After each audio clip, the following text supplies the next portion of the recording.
بسم الله الرحمن الرحيم. الحمد لله رب العالمين، والصلاة والسلام على سيدنا محمد وعلى آله وصحبه أجمعين. يا ربنا لك الحمد كما ينبغي لجلال وجهك ولعظيم سلطانك. إلهنا ربنا ظلمنا أنفسنا وإن لم تغفر لنا وترحمنا لنكونن من الخاسرين. اللهم لا تجعلنا مع القوم الفاسقين واجعلنا من عبادك الصالحين الفائزين برحمتك يا أرحم الراحمين. خۆشەویستانم، سەلام و ڕەحمەت و بەرەکەتی خۆی گەورەتان بەسەرا بڕژێت. وەجارێکتر لە بەرنامەی شیرینچا لە کەناڵی ئاسمانی پەیام لە خزمەت ئێوەی بەڕێز و خۆشەویستە بەرنامەیەکی زۆر تایبەتتان پێشکەشەکەین. یەکێک لە نەوەکانی شێخ حەسەنی گڵەزەر دەکەمە لە خزمەت مەرقەدەکەین. باس لە یەکێک لە نەوەکانی ئەم زاتە گەورەکەین کە وەختێک شێخ حەسەنی گڵەزەر دێتە ناو ئەم دێ و ئەم ناوچێ و بە تایبەتی مەنتیقی قەرداغ و تیمار و هەروەها لەوێەوە یەکێک لە نەوەکانی کۆچەکات و ئەچێتە خۆرخۆر، کۆمەڵێک لە ئەخلاق و هەڵس و کەوت و پەروەردە و عیبادەت و کارە باشەکانی ئەم پیاوەتان بۆ باسەکەین کە نەوەی ئەم زاتە گەورەیە.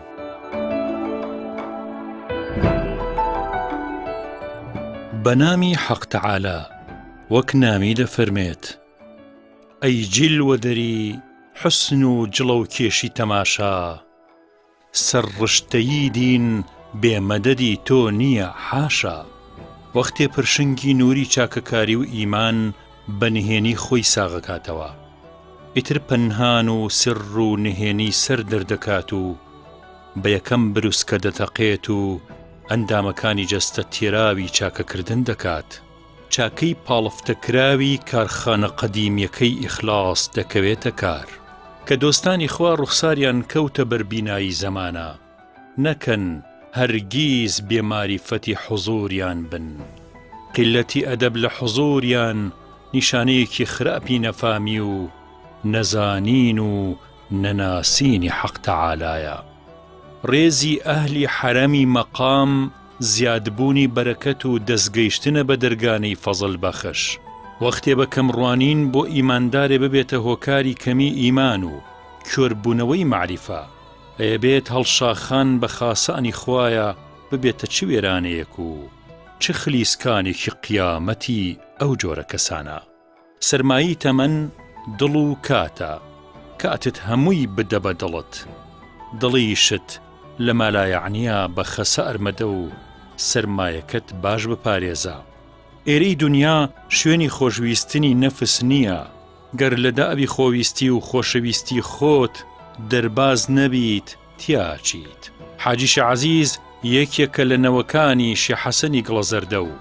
عەوداڵی خزمەتکردن و پێگەیاندن و ماریفەت نواندن بووە بۆ ئەهلی خودا. تریفەی مانگ تۆیە ناسی، ئەستێرەی جوودی نیشانەی ڕێبوارانی خورخور بوو. تۆ بەناوی خوداوە دەستە پێ کرد و ڕەحمان و ڕەحیمیش کۆمەکی کردیت. دین بینین و بێدینی نەبینین. خودایە پێم ببەخشە بینایی یەک بۆ بینین، نەبمە عاشقی نەبینین. دەسەڵاتدارانی دنیا تۆزی ڕێن و دەڕۆن و شوێنەواریان ونی ونە، بەڵام مردانی خوا نا. مەلا خدری نالی دەفەرمێت: زەڕاتی عوکوسی کەشی میهری جەلالن،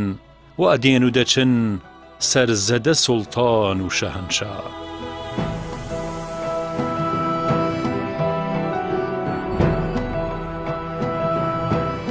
مێژووی ئەم بنەماڵەی ئێمە و هەموو ئەو بنەماڵە ناودارانی کوردستان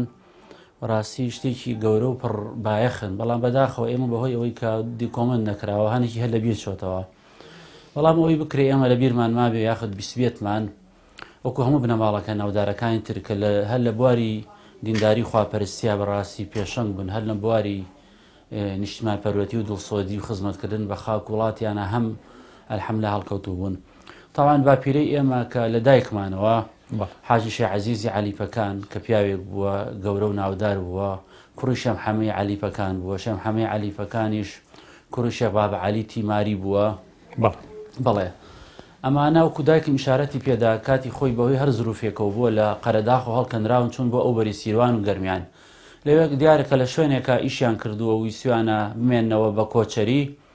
ئەیتر خەڵکی ئەو مەنتیقە دیارە بێخاوەن نەبووە کابرایەکی ئەڵێن قەڵخانی دەسەڵاتدار هەبووە کە ئەمانی بینی وە خەریکن وەکو وای زانی ئەمانەش دنیاین هاتووە ئیتر یەقەی پێگرتو ئاژتوان ئێمە دەروێشین و ئەوە هاتوون لە ناچاریە ئیتر کە زۆری بۆ هێناون ئەمانیش دیارە لە خوای گەورە پاڕاونتەکە هاوکاریان کە هیدایەتیان باڵێ ئەو شاخە هاتوتە خوارەوە لە بە زەوری نزای ئەوان تر کابرا کە ئەم کەراماتی لەوان بینیوە وتێتی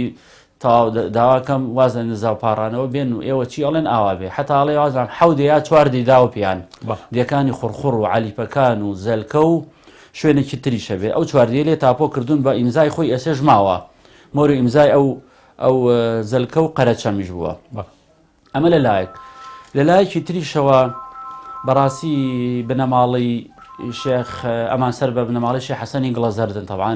خۆ دەزانێت شێخ حەسەنی گڵەزەرە کوڕیش محەمەدی نۆدیە شێخ محەمەدی نۆدیە چەند کوڕێکی هەبووە یەکێ لەوانە شێخ مارفە کە باوکی کاک ئەحمەدی شێخ بووە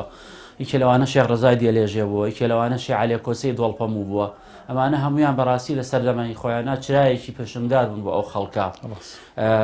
لە ڕێگەی ئیرشاد و خزمەتکردنی خەڵک و بەڕاستی تەوعیە و ئیشارەت بە خواپەرستی و خواناسی حتا ئەگەڕنەوە کە باپیرەم خەونامەی هەبووە خەونامێکی زۆر بەهێزی هەبووە چەندەها خەوی تعبیر کردووە و خۆی هاتۆتە دی یعنی خۆی نووسیوەتی یا هەر لای نازانیت حاجی کاک ئەحمەدی شێخ بووە حتا دایک مەڵێ کتێبنامەی کتێب دوعای حاجی کاک ئەحمەدی لا بووە حاجی کاک ئەحمەدی شێخ بە ڕەحمەت بێکە ئەو بووە ئەو مەسەلەی گولە نەبڕە شتێکی زۆر گەورە بووە کە هەی بووە خاڵەت لەو خاڵانی کە بەڕاستی من زۆر بەلامەوە ینی گرنگە ئەوەیە کە حاجی عەزیز کە تەکیەی بۆ لە خوڕخوڕا ئەم تەکیەی وەکو ڕێکخراوێکی خێرخوازی وا بووە دایکم خۆی ئەڵێ شیعە سونە قەڵخانی کاکەی هاواری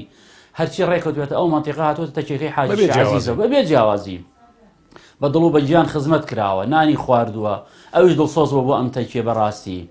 اینجا ئەو هەموو نەخۆش و شێتە چەنەها خەڵکە بووە کە لە ڕووی دەرونیە تەواو نەبووە هاتووە لەوێ لە تەکیەکە ماوەتەوە بە مانگ و دوو مانگ خزمەت کراوە دوعای بۆ کراوە چاک بووەتەوە بێژگەلەوەی کە بینیت کە خەڵک هەبووە کە دزی لێکردوون هەر بە بەرەکەتی پاچی خۆیان و حەڵاڵی خۆیان خوای گەورە وای لێ کردووە کە ماڵەکە بێتەوە تەکیەکە خۆش ئەو ماڵەوەکو خزمەتی بە هەموو کەسێ کردووە تەنانەت یعنی دایکم ئەگەڕێتەوە کە دایکی کە حاجی خونچەخان خێزانی حاجی شێخ عەزیز بەڕاستی خۆزگە بتوانرای کتێبێکی لەسەردانرای ئافرەتێکی هەڵکەوتوو شێخ عەزیز کە خۆی پەچی کەوتووە ئەم لە جاتی شێخ عەزیز ئیدارەی ماڵی کردووە ئیدارەی دەروێشی کردووە سەرپەرشتی خەڵکی کردووە مەدام زۆریش دوای شێخ عەزیز ژیاوەوە چێ بە مناڵیشوی کردووە بەڵێ خێزانی دووەمی بووە خێزانی یەکەمی وەفاتی کرد اینجا ئەمی هێناوە ئەم زۆر مناڵتر بووە لەو ئیتر کە خواستێتی دوای حاجی عەزیز لە بەژێری قسەی دایکم لە ساڵی 1950 وفاتی کردووە کاتێک کە مەلیکی نەماوە چون شێخ مەحموود لە 56 کۆچی دوایی کردووە ئەوە تعزیان بۆ گێڕاوە کەواتە ئەم لە 58 وفاتی کرد دوای کە شێخ عەزیز وفاتی کردووە ئەم ئافرەتە زۆر وەکو چۆن لە حەبسەخانی نەقی بوو ئەم ئافرەتە گەورانە هەبوون خزمەتی ئەم تەکیە و ماڵ و خانەقا و ئەم هەموو میوان و دەروێش و مرید و زەرعاتیان هەبووە مەرەزەیان هەبووە سەدان سەر حیوانیان هەبووە ئەم تەکیە ئەو ئەڵێ ڕۆژ نەبووە حیوانێکی گەورە سەر نەبڕێ ئەگەر ئەوە نەبووە سێگی سەرە بڕا ئەم لەم تەکیە ڕۆژانە اینجا هەموو برنجیان هەبووە ئەم هەموو ئەڵێ کە جەژن هاتووە ئەوڵی شابە و فەقیرە چوونەتە ئەوێ ڕووی تێکردوون بەڵێ ئەوان خەریکی کاسبی حەڵاڵ و خواپەرستی بوون خوای گەورە لە هەردوو لاوە دەروی لێکردوونەتەوە بەڕاستی ئەطعەمەهم من جوع وآمنهم من خوف یعنی ئەڵێ کە جەژن هاتووە بەشی هەموو ماڵەکانی خۆڕخۆڕ برنج و ڕۆن و گۆشتی بۆ ناردوون ئافرەتێ مناڵی بووە ئەم چوە شەکەی بۆ ناردووە ڕۆنی کوردی بۆ ناردووە ئاردی بۆ ناڕبۆی بیکەن بە حەڵوا کەسێ نەخۆش بووە ناردی بۆ خانەقین بۆ نمونە یعنی ئەم ئافرەتە ئەم بنەماڵەیە بەڕاستی لە ناندان و خزمەتکردنا بەخەو ڕێکخراوێکی ئەمڕۆ خزمەتیان کردووە بەداخەوە بەس ئەوە زروف وەزعی کوردستان لە دوای شۆڕش و هەرسی شۆڕشەوە لە 74ەوە کە گوندەکان ڕاگوێزران ئەو تەکیە و خانەقایەش هەمووی حکومەت تاڵانی کردو و باخەکەش بەبێ خاوەن ماوەتە وشک بووە لە دوای 74ەوە یعنی بەڕاستی ئەمانە ناندان بە خەڵک و خزمەتی خەڵک ئێستا لە خۆتۆ سەیرەکەی یعنی جاری ئەمڕۆ تۆ ئەچیتە شوێنێ زۆربەی ماڵەکانمان توانامان نییە هەفتەیەک ماڵی ئاوار لە ماڵمانە بێ بۆی ئەمە بەڕاستی سیفەتێکی زۆر گەورە بۆ تیانە بەداخەوە کامش بەرەکەتی ئەو دینە بووە کە تیا هین بوون یعنی خۆت دەزانین بنەماڵی شێخ حەسەن گڵەزەردە ینی ئەو بەرەکەت شێم حەمەی نۆدی خۆتەزانی ئەو هەموو کوڕی بووە ئەو باپیرە شێخ حەسەن بووە کە مەشهوور بە شێخ حەسەنی قوتب وانیا حافظی قورئان بووە پیاوێکی فەلەکی بووە پیاوێکی ناودار و ئەهلی عیلم بۆ تەنانەت ئەڵێن لە دەستی خۆی نەبێنانی نەخواردووە خۆی دەستی مبارکی خۆتەزانی گەرمی کردووە و ئاشیان هەبوو باپیرم خۆی ئاشیان بووە وارع بووە حەزرەتی شێخ حەسەنی گڵەزەرە خۆزانانی چەند کوڕی هەبووە شەش حەو کوڕی بووە کێوان شێخ حەیدینی کەرکووکە کە چەند مهمە لە کەرکووکە ئێستاش بنەماڵەکەی ماوەتەوە ئێمە یەکێکین لە بنەماڵەکانی شێخ حەسەنی گڵەزەرە کە لە گەڕەزیل و تیمار گەڕەزیل و باخی سەر و ئەوانەکانی سپیکە تیماریش هەر دایکم ئەگەڕێتەوە بۆ تیمار ئەوان شەر ئەولای شێخ حەسەنی گڵەزەردەن دای عاسم سەلامی خوا لێبێ پێمان خۆشە لەسەر هەموو مسڵمانان بێ دای عاسم لە دەی تیمار لە بنەچای ئێوە لە تیمارە ڕۆشتون بۆ خۆڕخۆڕ جەنابی حاجی شێخ عەزیزی باوکە و باپیرە گەورەت ئەمانە هەمووی ئەهلی عیلم و ئەهلی دین و ئەهلی تەقوا و باوکت کێ بووە باپیرت کێ بوو ئەگەر بۆمان باس بکەی دای عاسم باپیرم پیاوێکی زانا و دانا بووە لە منتیقەی تیمارە ئەوەنجا لە چۆتە گەرمیانیش ناوی چی بووە؟ شەمحەمە شەمحەمەی بابە عەلی شەمحەمەی بابە عەلی تیماری بەڵ باوکیشم مناڵ بووە لە تەمەنی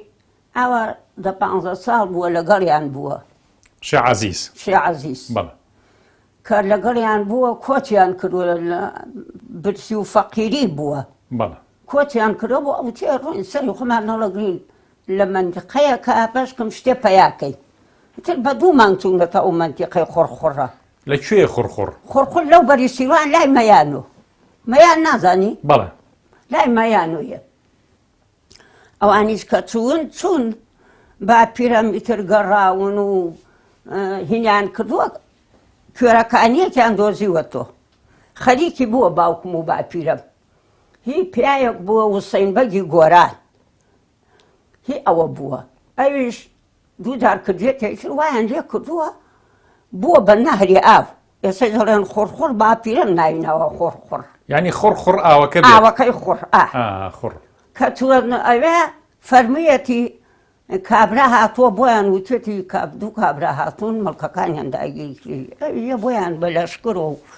ئەڵێ تۆ هاتیە زێڵە قوربانی من نەهاتین لە فەقیریە هاتین لە برسە هاتین زۆر بوون ئەمان باپیرەم و سێ برا بوون لەگەڵ باوکم و دوو سێ کوڕیا بە عایلەوە ڕۆشتوون بەڵێ گشتی ڕۆیوە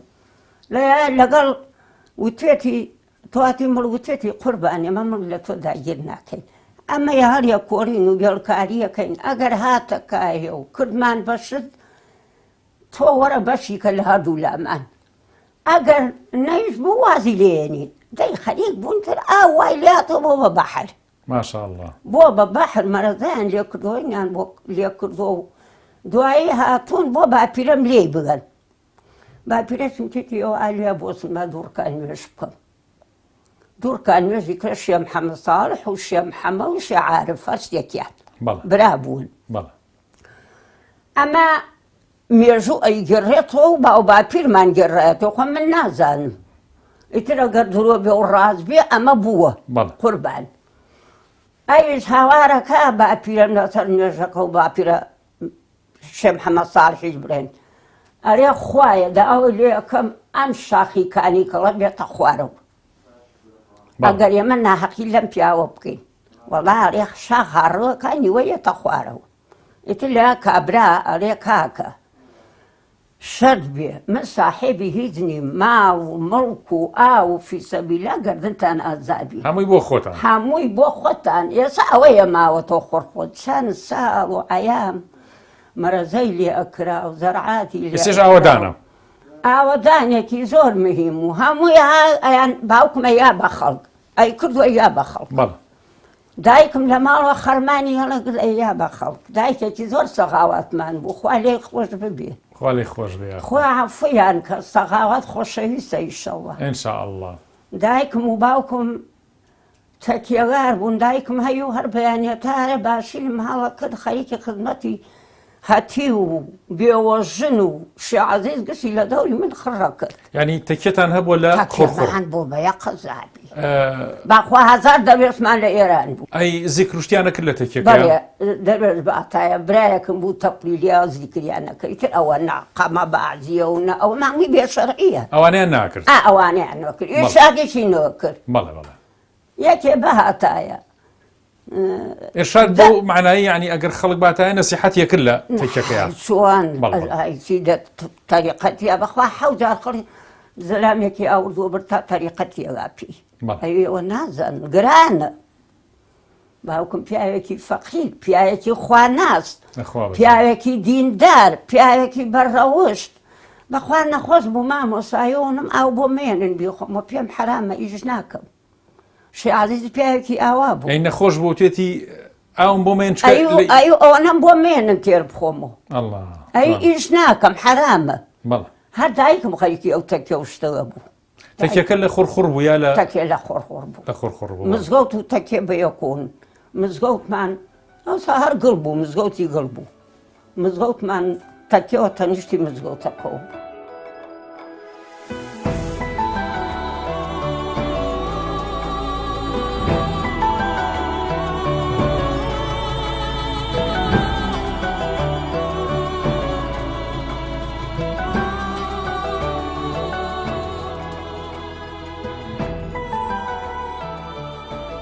بسم الله الرحمن الرحيم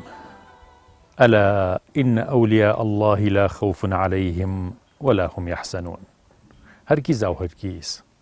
دۆستانی خوا لەم سەر ئەرزە نابڕێت لەناو ئومەتی ئیسلامە یەکێک لە گوڵە زۆر جوانەکانی ئومەتی ئیسلامی کە هەمیشە سەوز و هەمیشە سوور و هەمیشە پەمەیە و هەرگیز لەم ئومەتە کۆتا نابێت بەریتێ لە دۆستانی خوا و ئەولیاکانی خوا ئەگەر دۆستانی خواوەنی کە زۆر نزیکن لە خواوە بە عیبادەتیان بە هەڵسوکەوتیان بە ئاکارە بەرزەکانیان بەوەی کە بەڕاستی لە ناو کۆمەلگایە نمونەیەکی زۆر جوان و قودوەیەکی زۆر مبارەکی موسڵمانەتیەکی بەرجەستەی قورئان و سنەت و شەریعەتە پیرۆزەکەی ئیسلام بن هەرگیز لەم شەریعەتە نابڕێ لەبەرەوە دۆستەکانی خوا هەمیشە زیندون و هەمیشەش لە ناو ئومەتا هەن بەڵام بۆ چی ئێستا کەمتر باس لە وەلیەکان و دۆستەکانی خواکرێ کەمتر ئەیان بینین کەمتر هەستیان پێکرێ خۆ ئەو ڕێژەیە کە خوای گەورە دیاریەکە لە هەموو زەمانەکە کە وەلی و دۆستی خوا هەبێت ئەو ڕێژەیە بە بەردەوامی هەیە بەڵام بۆ ئێستا نایان بینین شێخ عەبدولقادری گەیلانی ڕەحمەتی خوای لێ بێ فەرمێ هەر زمانێکی خراپ بێت و خەڵکی دوورکەوێتەوە لە دین یا دینیان لاواز ببێت خوای گەورە دۆست و وەلیەکانی خۆی شاراوا کات دەریان ناخات ئەیکا بە عوقوبەی ئەو زەمانە کە دەریان ناخات چونکە دەرکەوتنی وەلیەکانی خوا وەکو باران نیعمەتن بۆ خەڵک وەکو بەهار سەوزن وەکو میوە پێگەیشتون تاوەکو خەڵکی ئیسفادەیان لێ بکات بەڵام وەختێ شاراوا بن وەکو ئەم وشکە ساڵی خۆمانیان لێت زەمانە زۆر وشکە بێت لەبەرەوە خۆشەویستان ئەفەرمێ شێخ عەبدولقادری گەیلانی هەر کاتێک زەمانە خراپ بوو خوای گەورە دوو جۆر سزای ئەو خەڵکادا یەکەم وەلی و دۆستە ڕاستەقینەکانی خۆی شاراواکە لە خەڵک خەڵکی نایان ناسنەوە کە ئەمانە وەلی خوان دۆستی خوان تا داوای دوعای خێریان لێ بکەن تا بەهرەمەند بن لە مەجلیس و لە سەڵاحەتی ئەو دۆستانەی خوا یعنی لە مەجلیسیان بەهرە وەربگرن چونکە تۆ هەر لای عالمێکی خواناسی ڕەبانی پاک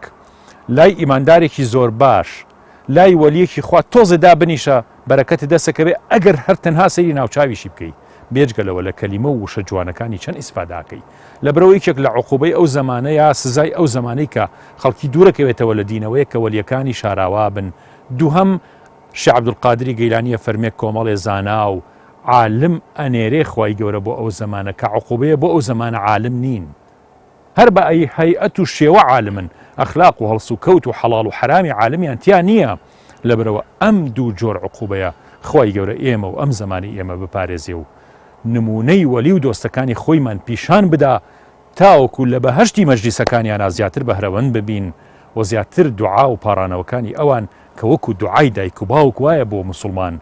پێمان بگا ئینشاءالله زیاتر باسی ئەوەت کردای عاسم لەو تەکی جەناوی باوکتا مناڵی بێ باوک و فەقیر و خەڵکی زۆری تیا بۆ چەندێک بوو مناڵەکان چۆن خزمەتەکران چۆن خزمەتیانەکردن کورە پڕ بوو لە خەڵک نانەوامان بوو چاویچیمان بوو بێ قەزابی خۆ من گاوڕم بەخوازانم گشتی دوو ژن معادە نانیانە کرد ژنی هەر حاجەتیە شۆری دوو ژن هەر خەریکی هاوڕد و برنی قاپ و قاجا وەک ئێستا نەبوو سنگی بێ شۆری ئەیبر بۆ چەمی خوڕخوڕەی شۆری دوو ژن هەر کونەی پڕە کرد کونای ئێوە نەتاندیوە خۆ باوکەکەم بەڵام بەداخەوە جاخیان هیچیان نەبوو ناویش ئەموو جارە بۆیان نەگریم ئەڵێم بۆ قیامەتتان ئیشەکە بەڵام بۆ دنیان دەی بۆ قیامەت مهمە بۆ قیامەت گرنگە باخێکیان بوو سێ دۆنم لە خوڕخوڕ لە خوڕخوڕ ئەم باخە چی میوە بووە تیا بۆ شعزی کردیە بۆ ئۆقفی خۆی هەرچی هاتووە خواردوێتی هەرچی هاتووە بردوێتی ئەی من دەرگام نییە من بۆ خوای کەم دایکم هەموو جارەیەم هەموو ڕەنجە من و تۆین هەموو جارێ منم شەش خانیەکە لە دای خانووچیە خانی قیامەت و بێ جوانە دارتاش و ئاشەوان و ئاشی ئاویمان بوو ئێسەش ماوە ئاشی ئاوەکە ئێسەش ماوە مامۆسای مەلای مزگەوتەکەیش بووە خۆی مەلایەتیە کردیان مەلاحمەیە بوو ئێستا لە باوەنوور خوالەی خۆش بێ ئەوی لەگەڵ کاکەمان نایە خوێندن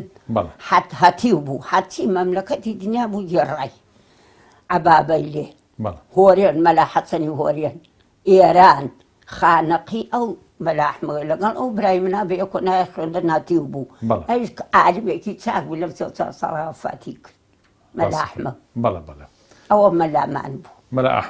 مەلاحمە خوالەی خۆش بێ هەتا خۆی بوو خۆی یەکی بانیە ئەو خۆی پێشمێژێ هەتا لە ماڵەوە ڕۆی بۆ مزگەوت 3000 بە گۆچانەکەەوە وەستا هەناسە بڕێ بوو نەیەتوانی ئەرە بەخوا بە زۆری بڵێن ئەو خانەقای ئەو تەکەی جەنابتان ینی چەندێک خەڵکی تیا بوو قەرەباڵغی چۆن بوو ناو تەکێکە لە کێوە خەڵکە هاوبوو ئەوێ ینی سەردانیەکردن لە خانەقیەوە لە بەغاوە لە ناحی ئەو منتیقەی گەرمیانە گشتی هاتووە گەرمیان چەندێکە هەمووی هاتووە قوربان هەمووی هاو بەخوا دزیان کردەوە تێتی بموەن ئیدامم کەن با حاجی شیعیز نەمبینی ئەو بمبینیە زیڕۆکە خۆتی دزی چەکراوەی بژارد ئەی وەقەی ناکە با من بیبژێرم ئەرە بەخوا ئاوا بوو ئەو باوکم بە ڕەحمەت بنخوایە گشتیان بەخوا لەو وەختە ژنانی بانگە کرد هەموو جومعەیە حەدیثی بۆ خوێندنەوە لەو کاتێکە ئەرە بەخوا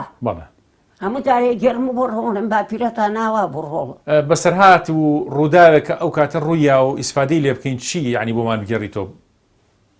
ینی لە هینی باوکە هی باسی دینداری باسی تەخوا باسی پیاوەتی باسی مردایەتی باسی میوانداری باسی ئیمانداری ئەکرد باسی داپۆشرایی ئەکرد باسی دینەکانی ئەڵسی دین و فەرعی دینی گشتیە کرد بەڵام من مناڵمەوە ئانە دوو لە ڕووی ئازریان نەیش مەزانی ئەوانە چییە هەر نەیش مەزانی ئەوانە چیە خوا لێم دایکم گشتی بۆ گێڕانەیە ڕۆڵە باوکتان ئاوا بوو مردنی خۆشی چۆن بووە ما کاک شێخ فاتیح باوکم نەخۆش بووە نەخۆش بە قاچی ئاوساوە ئەمە قسەی دایکم و بۆ دەروێشەکانی گێڕا دایکم خۆیە گریا وتی شێخ بانی کردوم خونچە تومە باڵێ تێ خونچە هەنێ 6 هۆڕ چەڵتوو داگرە و بینێرە بۆ ئاشەکەی شێخ ڕەوف بیهارن و ژنی خوڕخوڕی بۆ پێیاکە با پاکی کەنەوە ها من ئەمرم بە چیا زانی بووی ئەمرێ بۆتە گێرمەوە ئەویش وتی و دایکم دەستی کردووە گریانتی و مەگری خونچە ئێمە مردنیە قەرزدارین دایکم بڕوای نەکرد بوو وتی وەرەقەیەکی دەرهێناوە هەر ئەوەنە دوو خەتی پێوە بووە وتی ئەمەیان ئیمشەوە ئەمەیان ناوە پێم چوارشەمە سەعات ئەوەنە من کۆچی دوای یەکەم بەخوا وتی سانیە پێش دوا نەکرد لەو وەختە ئامی خۆی کرد وتی بەڵام ئەو وەرەقەیە بنێنە ژوور سەرم بخوا بە خەو پیان و تۆ دیار بەڵێ ئەو خونچە جەنابتان نەتان بینیوە بەڵێ بەس دیارە چکە ئەزمموی زۆر بووە بە تەمەنێکی مناڵی ڕەنگە چوو بێتە خزمەت باپیرت دواییش ینی تەجروبەیەکی زۆر زۆری هەبوو لە خزمەتی ئەوە و عقل و ئیدارێکی باشی کۆ کردوەوە بۆ بەڕێوەبردننی ئەو خانەقا ئەو تێکێ و بەڕێوەبردننی میوان و شکە بەڕاستی ئەو ماڵە گەورانە میوانداری وشتیان زۆر بووە. بەڵێ بەردایکمە گەڕێتەوە ئەڵێ بڕوا بکە کتریمان هەبووە لایمە 2 زەلام هەڵگیرایە دایمە 3-4 کتری لەسەر بووە دایما 2-3 کەس هەر نانی بەیانی دروست کردەوە 2-3-4 کەس هەر خزمەتی حیوانی کردووە 3-4 کەس هەر خزمەتی هێستر و گوێدرێژی میوانی کردووە کۆمەڵی خەڵک هەر خەریکی بانگێڕان بوون کۆمەڵی خەریکی ئاشەوانی بوون یعنی ئەڵێ ئەمە یعنی بەقەدەر کۆمپانیای ئیشیان کردو هەمووشی وە کاری خێرخوازی بوو یعنی خۆیشان ڕەنجیان داوە هەوڵیان داوە بەڵام هەمووشیان بەخشیوەتەوە هیچیان بۆ خۆیان هەڵ نەگرتووە بەڕاستی ئەمە یعنی شتێکە مەگە هەر ئاینی گەورەی ئیسلام پیاوی و ژنی ئاوا دروستکە لەبەر خاتری خوا تۆ خاوەنی هیچ نەبیت. حاجی عزیز نێژگەڕاوەکو بڵین ئرشادی کردوێ لە دێو شتەکانە گەڕابێت بەڵکۆ لە تێکەکەی خۆیان بووە بەڵێ حاجی عزیز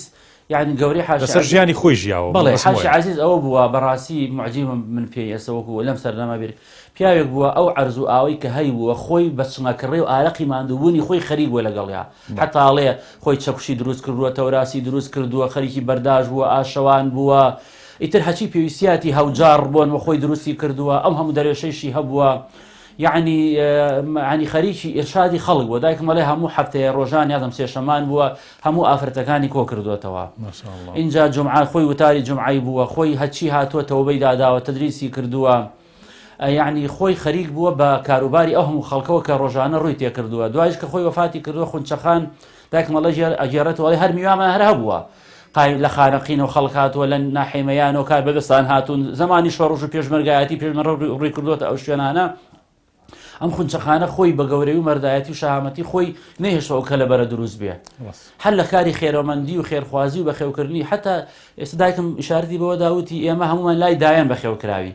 حاجی خونچەخان کە مناڵی بووە نزیکەی 8 مناڵی بووە ئەو نە سەرقاڵ بووە نەیتوانێت مناڵەکانی خۆی بەخێوکە داوێتی بە یەکێک لە مریدەکان و مەنسوبەکان توێتی ئەمە بۆ بەخێوکە ئیتر خزمەتی ئەم ماڵی هەمووی کردو لەبەرەوەی مناڵەکەی لای ئەوان بووە هەر هەمووی بڕوا بکە یعنی ئەیگەڕێتەوە کە چۆن خزمەتی کردوون و ئەڵێ هەموو جارێ دایکم پێوتم دایانەکەم تۆ بەناشت ماڵی حاجی شێ عەزیز من ساوەریش نییە بیخۆم تەکێکەکەی حاجی عەزیز فەقیر و هەژار و لاد نەما گۆشت و ئێسهینی لە نەخوا تۆ بۆ لای من ئەبێ وتم من هەر تۆم خۆشەوەی لای تۆ گەورەم هەر لای تۆ بم یعنی زۆر سەیرە ئاوا ژیاون ئەم بنەماڵەیە بەستر بەداخەوە نووسراویان نییە لەسەر منەکەن ئێمەش خوا هیدایەتمان با بتوانین لەسەر ڕێگەی ئەوان بڕۆین.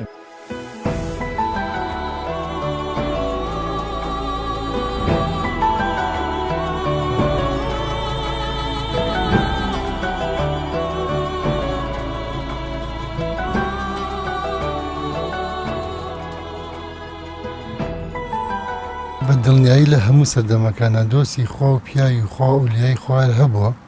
و بە تایبەتی لەم سەردەمەی خۆشمانە هەر هەیە سپاس بەخوای گەورە چونکە سەردەمێک نابێ ئیلان جۆرە کەسانی لێ ببڕێ ئەجا بەنسبەت ئەوەی کە کێنەوانی کە دۆستی خوانیان ئەولیای خوان من قەناعتم هەر کەسێک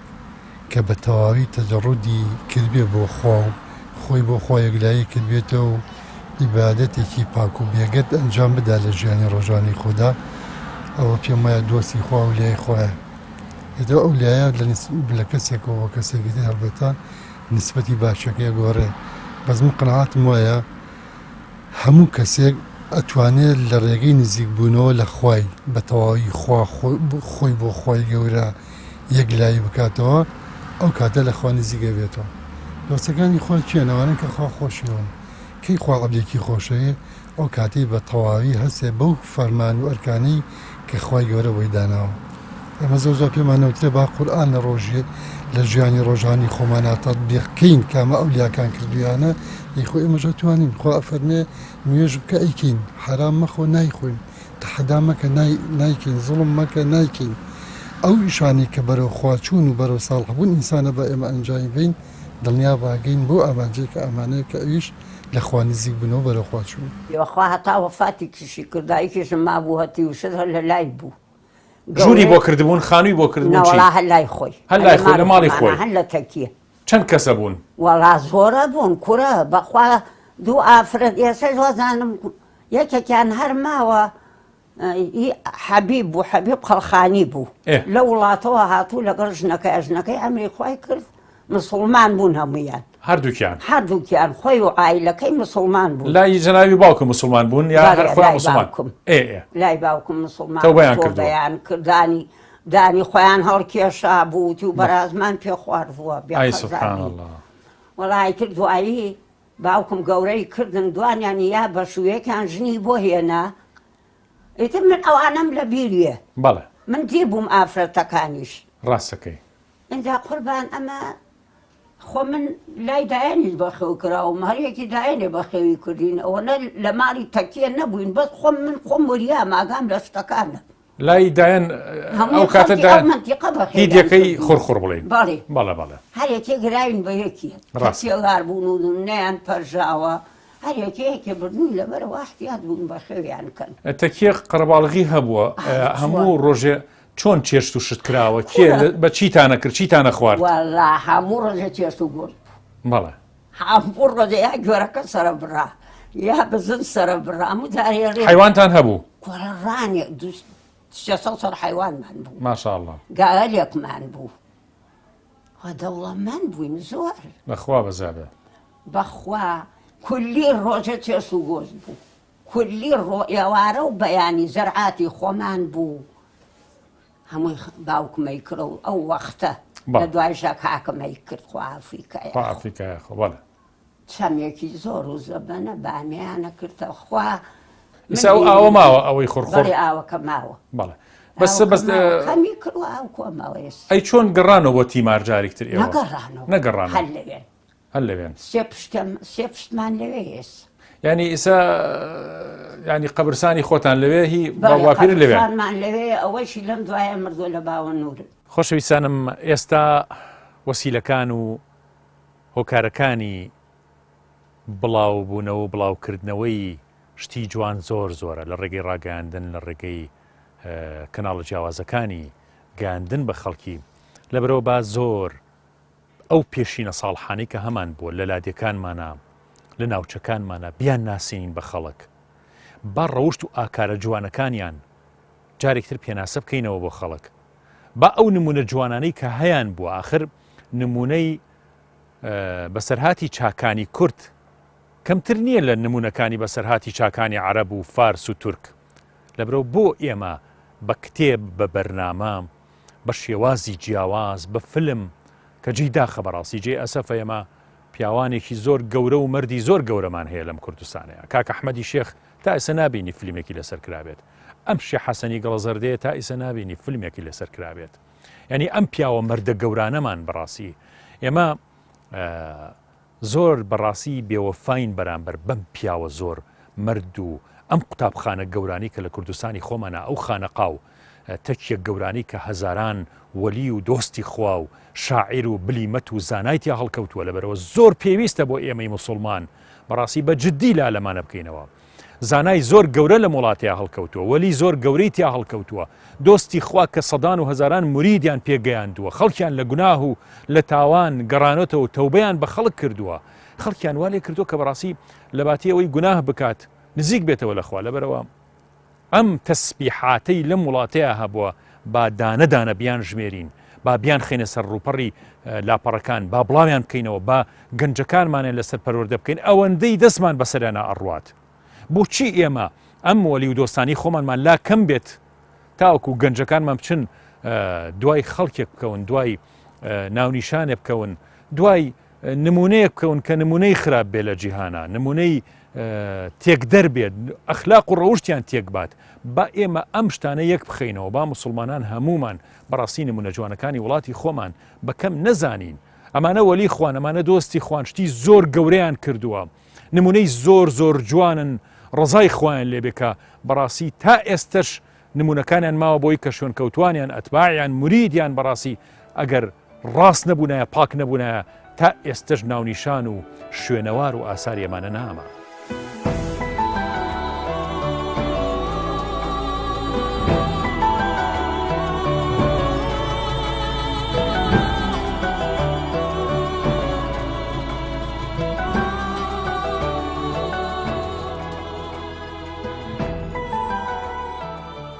زیمان لێ کرابوو گوێزی باخەکەیان ڕنی بۆ باخەکە بوو گوێزی باخەکەیان ڕنی بوو 6 فەردە نابیانە هێن وتیان ئێوارە ئەیبینەوە بۆ خۆی شەو بردبیان بردبیان وەمتیان وڵای گوێزەکەیان بردووە باوکیشم وتبی جا گوێزەکەوە بن بابی خۆن ئافێتیان بێ وتی شەوی دوایتر هێنایەنەوە جا باسی لە خزمەتە ئەو قسەیە بکەم 3-4 کابرای ئێرانی کابرای ئێرانی دیواریان بۆ کردبووین 4-5 کەس مانێ لەوێ بوون و خزمەتیان کرد و دیوارەکە تەواو ببوو دایکم هەر حساب بە دایکم بوو باوکم هیچینەوە کردی و تۆ خۆ حسابی ماڵ بکە تۆ بوو پارەیە بوو پیان وتویم شەو لێرە بن و بەیانی خوا حافیزدان بێ ئەڵا بەیانی شەو هەڵسا بوون هەچی لە مزگەوتەکە بوو هەمویان دزی بووە بێن بە کۆڕیانە بردبیان وەڵا بەیانی هەڵسان وتبیان وەڵا مزگەوتەکان بڕی و وتیان بەخوای ئێرانیەکانە دا باوکم خوافیکە زەمانەی باوکم بوو پیاوی ناردبوو بەو دیاتانە دیاکانی خۆمان وتبی بزانە ئەو کابرانە ئەو شتانیان بردووە عەزێتیان مەگەن بیان هێننەوە سەیرەکەن شەخسێکی لێیە پێڵێن داری دێوان تر بەتان دێوانە بووە چی بووە لەو شەخسە هەموویان کوێر بوون ئەوەیان کردووە سبحان الله وتی وتیان ناوە چیەکەن لێرە وەڵڵی کاکە چاومان نابینێ چی بکەین تو ئێمانەتان بۆ دزیەوتی بەخوا ئیتر ڕوومان ڕەش بوو وەڵا هاوردنیانە باوکم خاڵەیەکم بوو خوانە ناز بوو باوکم تی بۆ خاتی خوا بێنیەوە بەلای خۆم بەخوا ڕەزایان کوژێ باوکم بێنەوە باوکمیان بردوو تو ڕۆڵە بۆ چیە ئەم دزیێتان کردووە ئەی ڕۆڵە پارەیان ناوە پێتان ئێتر دەنیانەکە وتی و پیاوێکی لێ بوو ناڵێم وەلی شێعە وتی وەلی بیان بە بۆ ئەو لای باخەکە لێ ڕێیان پیشانوە بەخوا ڕزایان کوژە خوا ناناسی ئەفی کردبوون ئەفی کردن هێزی ڕاکێشان لە نێوان ئەستێرەکان و مانگ و خۆر و گەلەستێرە گەورەکانە چۆن هێزی ڕاکێشان هەیە چۆن ئەم زەوی هێزی ڕاکێشانی تایە ئەوە دۆستانی خوا چونکە دڵیان پەیوەستە بە عەرشی عەزیم دائیمەن هەمیشە لە دوعا و لە نزیک بوونەوە لە خوا و لە موناجات لە خزمەت پەروەردگاران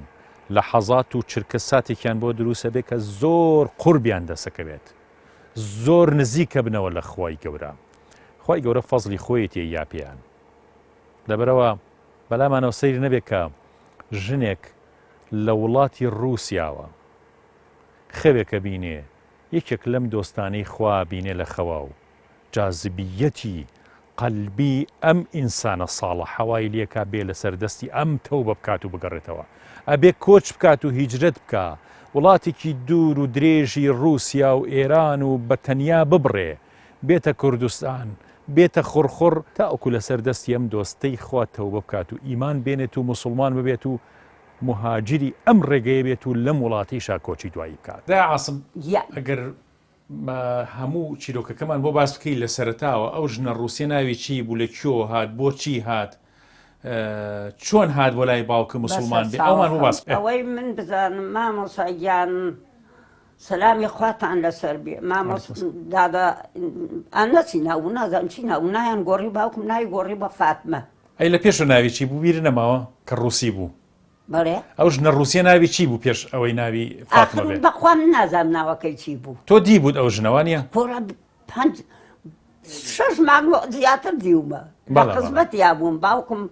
شوێنێکی بۆ دابین کردووە بێ هەموو ڕۆژێ بچینە ئەوڕشێنیان کردایە جێگەیان بۆ داخستای پێ بۆ باخە فێنکی بواە لە سەرتاوە بم باسکە چۆن ئەم ژنە هات بۆ لای باوکە ئەم ژنە قوربان وتیان لە ئێران و هاتووە خانەقی یعنی لە ڕووسیاوە لە ڕووسیاوە هاتبوو هاتووە تا خانەقی باوکم خۆشەویست و ئەربابی زۆر بوو لە خانەقی ئاخر چۆن هاتوو بۆ خانەقین خەوی بینی بوو خەوی بوو کە منکێزی باوکم بوو هەرچێکیان پیشان هاوتی ئۆمەنی یعنی باوکتی لە خەوا بینیوە وتێتی وەرە موسڵمان بە باوکمی لە خوا دیە وتێتی وەرە بۆ لای من لە فڵان شوێنم لە کوردستان ئاوام چاوم لارە باوکم پێ خێریشم وتی ڕەخەکارێکی چبی کە لەم وتبی چاوم لارە عەزیزم ناوە بێ بۆ ئەو فڵان شوێن وان لە فڵان شوێن باخمەیە ئەوە ناونیشانەکەی گشتیا بوو پێی ئەمە لە رووسیا بوو لە رووسیا سبحان الله وەڵا وتی هاو هاتبوو لە خانەقی شەش حەو پیاوی چاکی لەگەڵا چۆن لە رووسیاوە گەیشتوتە خانەقین وەڵا نازانم چۆن گەیوێتە خانەقی هاتووە وردە هاتووە من ئەوە هەتا خانەقی وتیان هاتووە ینی گەڕاوە بە لادێشتەکان ئەبزانێ ئەمە باوکتەیە باوکنێ تا گەشتوتە ئەوێ یا چۆن دۆزیوێتیەوە هەر هاتۆتە خانەقی وتێتی من بووە نووسیوێتی من بووە من کەمەندی ئەشقی شێخێک بووم لەم ناوە لەم نیشانە وتیان وەڵای عەزیزە ئای سبحان الله هاوردمیان بۆمە خانەقی دوورە ئەخر لە مەنتیقەمەوە بەخوا 3-4 سەعاتە لەگەڵ هاوردمیان باوکم دابیان لە دەرگا باوکمی دی بوو بوورا بۆ لەم خەوت و بۆ ئاگای لە دنیا نەما بوو کەزانی بووی ئەوە ناسی بووی تر یەکسەر وتی ئەمەیە ئەمەیە 3-4 یەکیان حاجی ڕاغبی ناو بوو خەڵکی خانەقی بوو وتی ڕاغبەمە چۆن هاتووە چۆندا ڕوتن وتی جارێ جل بێن بە قاچ و قوڵیا خۆ نەجوان بووە وڵ و ئینەی جارێ جل بێن بۆ قاچ و قوڵیا با من بیبینم دوایی چوو بوونە گۆشی هات بۆ دەستی باوکمی گرت بوو خسپێن ناو دەستی خۆی و ماچی کرده بوو وتر مەوزوعەکەی گێڕا بوو تر کوردیە زانی تەواو فێر بوو کوردیە زانی مسلمان بوو مسلمان بوو یەکسەر مسلمان بوو یەکسەر مسلمان بوو بەڵێ نوێژێکی ئەوەی چییە مامۆستا فاتیحە 3-4 مەتر هینی سپیان بۆ کڕیەگا بە خۆی ئاتا دەرەدامان ینی بەس لەبەر دین و ئیمان هاتوو بۆ کوردستان هەر لەبەرەوە هاتوو لە رووسیاوە بەڵێ بەخوا ڕەنگە 10 ساڵ لە ماڵی باوکم و ئینجا باوکمتی وەڵا ئەمە گەنجەیگەم بەشوو دای بە پیاە لە خانەقی هەر لە ماڵ باوک لە خانەقا مایەوە تا شووی کرد هەلەوێ باوکم کوڕە ڕێزیە گرت لە شێبع بوو باتر ڕێزیە کرد ڕاستەکەی باوکم زۆری خۆشەویست ئەوێ خونچان نابێ ئەو خواردنە ئەو نەیخوا نەیێنێ ئەوەی بەدڵی خۆی بوو بیخوا ناوی نابوو فاتیمە ناوی باهی خۆنەوەی گوێیە ئای چۆن بەڵێ ئەیتر خۆی کە شووی کرد لای ئێوە نەما ئیتر دوای ئەو 10 ساڵە لای ئێمە باوکمای بەشوو لە پیاە لە خانەقیوتی گوناحە لای ئێمە ئیدارە ناکەوە ئاوا و گەرمە ئێرە خۆر گەرم بوو گەرمیان بوو کارەبانیە و ئیسمانیە و وەڵا دای بە پیاە لە 10-15 ساڵ بەیەکۆون هەردووکیان هەمری خۆیان مناڵی نەبوو لە ژنەی بوو لە میژنەی بوو ئیتر نەگەڕایە بۆ رووسیا جارێک نەتەوە ئەی وەکو بینی بێتە قەت باسی وڵاتی خۆیانی ناکرد بیری ئەوانی ناکرد کە سوکاری خۆی بیری یەک دەن و باسینەوە کرد بەس لەبەر ئیسلام هاتبوو هەر لەبەر ئەو دینەی خۆی هاتوو ئەو خەوەی وتی بە باوکمی وتی من خەوم دیوە بەو حساب و کتابە خۆی نەبێ کەس نییە هەر خەوەکەم پیشانی یاوم چێتی ئەوە ڕوخسارێتیەوە تنهینێتی ئەی عیبادەتی چۆن بۆم ئافرەتە عیبادەتی ئێتر نوێژیە کرد وەخادانی نیوەڕۆتە عەسر لەسەر بەرمەڵ بوو ماشاءالله زۆر بەدین بوو جاونێ جوان بوو مامۆستا قژە زەردی پێ بوو تا ئێرەی بەڵێ جا تا ماوەیە و باوکە گیان باوکە بە قوربان و بم ناتوانم ئەوە سەرم داپۆشم بە باوک تێوت ئەیژەی قەی ناکە کە کەسی لێ نەبوو لای بە لەچکەکە و با فێنکە بێتەوە کەس پیاویش هەڵ دایپۆش بەخوا دایکم چۆزەونەی باوکم ڕێزیە گرت ڕاستەکەی 50,000 منی کردوتە باوش گەورەیش بوو مەی کردمە باوش تەمەنی هەبووە ئەرە بەخوا دیومە زۆر جوان بوو.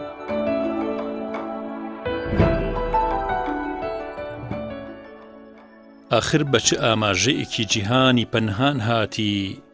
ئەوە چه هێزێکی هیدایەت بوو تۆی نازدار و نازەنینی وڵاتی بەفروچیایی بە کیشوەری غەریبی گەیاند تۆ چه مرۆڤێکی قەدەر بوویت لە کامە کۆمارەکانی رووسیاوە هاتی ئەرمینیا تورکمانستان ئۆکرانیا لینینگراد کراسنۆدار رووسیا و سیبریا کازان تەنها وەڵامێکمان دەستکەوت و تەواوی کۆچی پڕخێرت هەموویە بێتە چیرۆکی مەحشەری گەورە تۆ لە غەیبەوە نێررایت هەتا لە کوردستان ببیتە موسڵمان ئەبێت لە دوومبیاوە هاتبیت چۆن لە دەریاچەکانی کاریلیا و بایکاڵ پەڕیتەوە ئەبێ دارستانەکانی سیبریات بە چ ترس و بیمەکەوە بڕی بێت چ هێزێکی عەقیدەی و ئیمان تۆی گەیاندە ئێرە مەشخەڵی ڕێت نووری ناودڵت بوو خەونێکی حەق بوو کە دەیان وڵاتت تەی کرد و لە خوڕخوڕە بە ڕۆشنایی گەیشتیت عەزیزانت دۆزیەوە ئەو ڕۆژە ڕۆژی لەدایک بوونت بوو کە ناوی فاتیمەی زەهرات پێبڕا و داخڵ بە حەڵقەی زیکری عاشقانی حەق تەعالا بوویت تۆ پشتوێنی ئەسمات لە پشت بوو بەردی گەرمی بیلالت بە سنگەوە بوو غەریبی سوهەیب و سەلمانی فارسیت لە کۆڵ نابوو تۆ مهاجرە ڕووسیەکە بوویت و پێت وتین ئێرە خۆر هەڵاتە نەک ڕووس ئێرە خاوەن فکرە نەک گێژاوی مادی و کۆمۆنیستی و مارکسی ئێرە ژیانە و ئەوێ کوژانەوەی ژیان هەر زوو هاتی هەتا هۆردووی ڕەنجدەری ئێرە بە سەراب نەڵێن سەرچاو ڕووبار ئەفسوس فاتیمەکەی خۆرخۆر دەنگت نەگەیشتە هەزارانی ئێرە لە ڕێی ئەوێ بۆ ئەوێ مردن بە فیرۆچوون سڵاو لە مهاجرە ڕووسیەکەی خۆرخۆر لە غەریب بە ئیماندارەکەی خانەقین لە گۆڕی ونی فاتیمەی جەنەتی